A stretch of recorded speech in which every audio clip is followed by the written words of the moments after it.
ژنەلۆژی قوتابخانەی فەلسەفە ناوەندێکی جیاواز بۆ خزمەتی ژن لە هەرێمی کوردستان. خەریکی کۆکردنەوەی ئەرشیفی سەرجەم ژنە ناودارەکانی کووردە. ناوەندی لێکۆڵینەوەی ژنەلۆژی قوتابخانەیەکی فەلسەفەیە بۆ ژنان لە باشووری کوردستاندا ماوەی چەند ساڵێکە بە شێوازی جیاواز کار دەکا. ئەوان خۆیان دەڵێن ژنەلۆژی ناوەندی زانستی ژن و ژیانە، زانستی بنەماکانی شۆڕشی زیهنێتە، بەڕێگایەکی ژنانە لێکۆڵینەوە لە ڕاستیەکان دەکات و چارەسەریان بۆ دەخاتە ڕوو. ناوەندەکە لە ساڵی 2012 یەکەمین کۆنفراسی خۆی لە شاری هەولێر ئەنجامدا، بەڵام ماوەی 2 ساڵە چالاکیەکانی فراوانتر بووە. ئەم ناوەندە کە زۆرتر کاری فکری و ڕۆشنبیری دەکات چەندین شێوازی جیاوازی هەیە بۆ کارکردن، خۆی بە قوتابخانەی یەکسانی ڕەگەزی دەزانێت.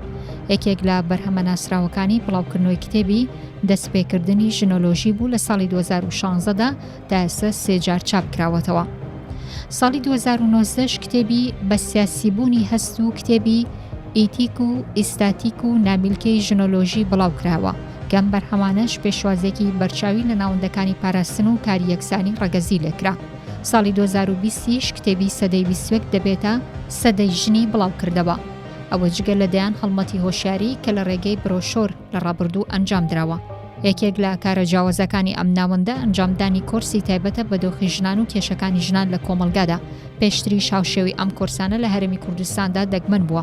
لە ساڵی 2020دا 3 کۆرسی جیاوازی ئەنجام داوە، ئەوە جگە لە پانێل و سیمینار کە بە شێوەیەکی بەردەوام بەڕێوەی بردووە. ناوەندی ژنەلۆژی پرۆژەیەکی هونەری کردوێتەوە بە ناوی ژن ئارت.